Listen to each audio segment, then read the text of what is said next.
There's only one book of the Bible that describes what it's like when a group of people live through an apocalypse. And it's not Revelation. It's not even Daniel. No, it's the book of Judges. The book of Judges narrates the history of Israel shortly after they moved from the wilderness into the Promised Land, roughly modern-day Israel. This occurs during a period in the wider world known as the Bronze Age collapse. During this period, many of the early great civilizations go dark. Aegean, Anatolian, Egyptian, Hittite, all these empires collapse at this time. The best theory here as to why is that massive volcanic eruptions at the time produced colder temperatures and shorter growing seasons and drove the early Europeans down into the Mediterranean, where they fought with the already present cultures. In fact, one of these displaced people groups, the Philistines, is going to play a major role in our narrative. Now, let me warn you in advance, what we're about to go over is not something that many people are familiar with, and a lot of it is going to sound strange. Our notions of Christianity, and so biblical teaching, are largely informed by the New Testament books, all of which were written during a period of history known as the Pax Romana, the Peace of Rome, perhaps the most stable period in all recorded history. An environment like that is a culture of ideas, a culture of open forums and discussions. An environment like that calls for apostles, people who bring messages, who engage with the ideas prevalent in those cultures. The Bronze Age collapse was something else altogether. Discussion forums have less impact on a society fighting for its very survival. A world like that doesn't see the value in apostles. This is why you can have a phrase like, "and the Spirit of the Lord came upon him," a phrase that in the New Testament precedes things like Peter addressing the crowd in Jerusalem, that their long-awaited Messiah had arrived. But here it occurs again and again, and it precedes something very different. So, understand, the word we translate into English as judges, the Hebrew word shafatim, does not refer to an elected official who renders legal decisions. In fact, under Strong's Concordance, the first definition given is avenge. Meaning that if we used that, we would literally call the book The Avengers. This is not accident or coincidence. These are closely related ideas. In fact, I would argue if we use the best modern equivalent to Shafatim, we would call the Bible book the Book of Heroes. You see, every advancing culture has its heroes, its aspirational figures. In fact, this is probably a prerequisite for an advancing culture, since it gives people something to aspire to, something to work towards, to help them improve as humans. And in looking at the culture's aspirational figures, their heroes, you can get a sense of what that culture holds dear, what it wants to attain. In our culture, we've mined all sorts of these sources and turned them into comic book characters. Take, for instance, the ancient Greek culture, a good place to start since the word hero is a Greek word. Look it up in the dictionary and it'll tell you it means protector, defender. But to the Greeks it also meant demigod. One parent a human, one parent a member of the pantheon of gods and goddesses. And all of these characters can be easily defined if you know what their powers are, what their weaknesses are, and who their villains are. Just like with Superman. So, okay, let's do this. He's super strong, super fast, he can fly, he's got X-ray vision, laser vision. What's his weakness? We all know it. It's kryptonite. Who are his villains? It's guys like General Zod, which would be tough for anyone else, but for whom Superman's powers make him a match. So if we take a Greek example, like Hercules, we see that his father is Zeus. He's super strong, super tough. His weakness is mental instability, like the time he went nuts and killed his own kids. And his villains are the monsters of the Greek mythological age, like Cerberus and the Hydra. This is what Hercules looks like in comic books, where he had his own limited run series and was a longtime member of the Avengers. Go east, in China, and we see the central aspirational figure, the master, highlighted in the old kung fu theater movies I grew up on. As a kid watching these, I didn't realize I was seeing what was equivalent to a superhero movie, and that these actors couldn't really jump 30 feet straight up in the air. What are their powers? Melee combat ability. What are their weaknesses? Their training has to be completed. And if they don't wait to get their revenge, that nearly all of those stories centered around, they'd be defeated. Who are their opponents? Other masters, who are never shown training, since training is considered a heroic virtue. And this is what a master looks like in comic books, where the figure of Shang-Chi had his own series. and just got a movie version for the Disney company, always eager to further its brand in China. Japan, of course, is an island that is in Asia, but evolved its own uniquely Japanese thing.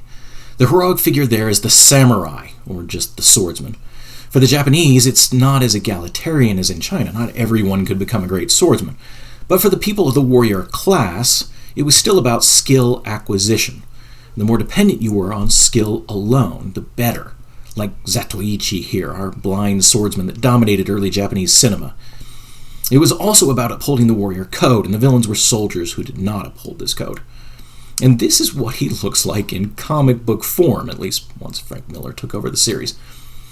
Go north to the ancient Norse peoples, and we see a pantheon so weak that they were prophesied to be destroyed by things like the ice giants and the Fenris wolf at the Battle of Ragnarok. This is what they look like in comic books. Here in America, before comic books, the dominant hero of our culture was the Old West gunslinger. His power comes from the wrong done to him, and encompasses the ability to shoot with superhuman speed and accuracy. His villains are so similar to the Japanese villains that we take their samurai movies and turn them into westerns. And they do the same with our westerns. This is what that looks like in comic book form. In fact, much of the best-known type of westerns, the Italian or spaghetti westerns, were actually inspired by a comic book series. Knowing that, various aspects of people and cultures that seem strange at first suddenly make perfect sense.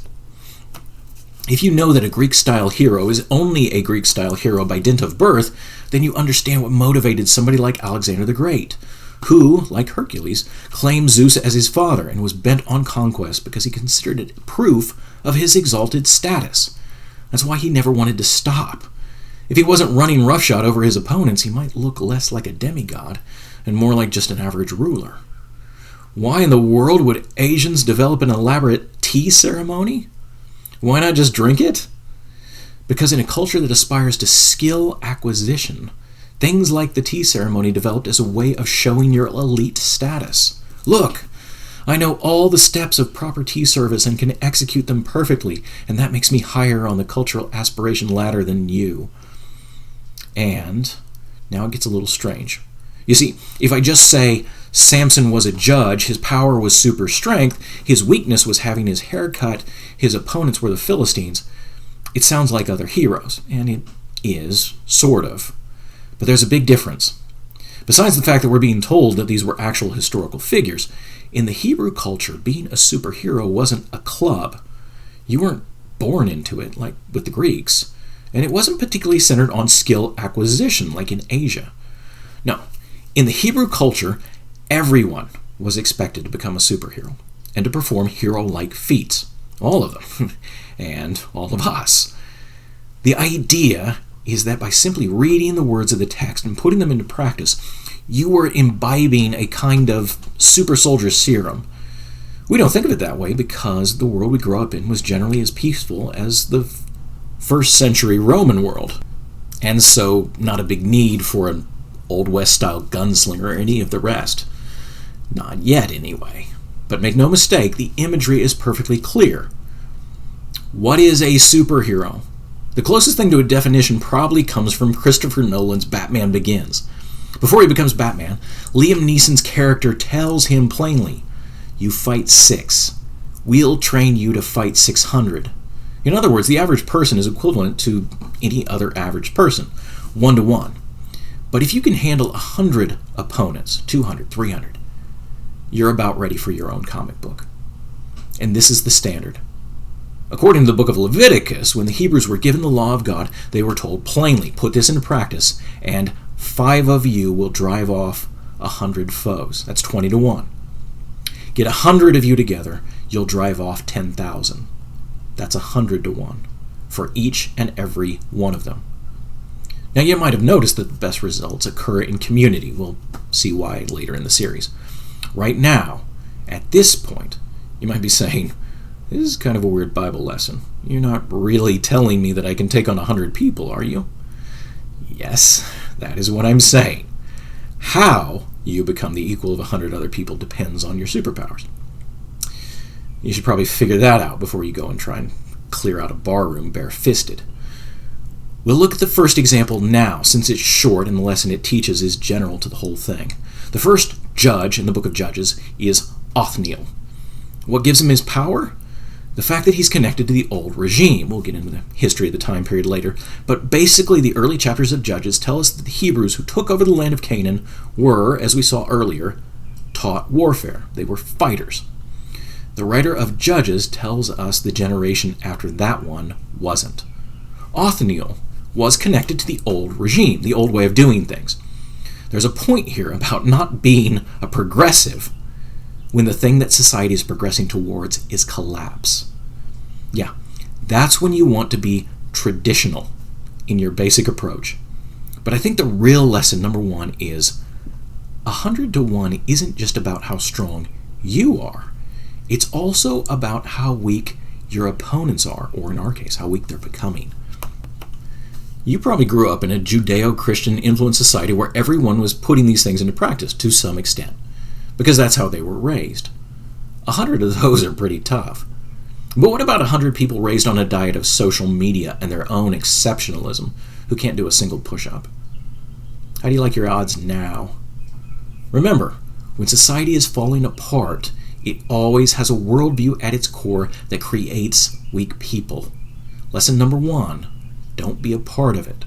Next time, we'll look at our one female judge, Deborah, and I'll show you the most powerful piece of survival equipment ever designed, by far.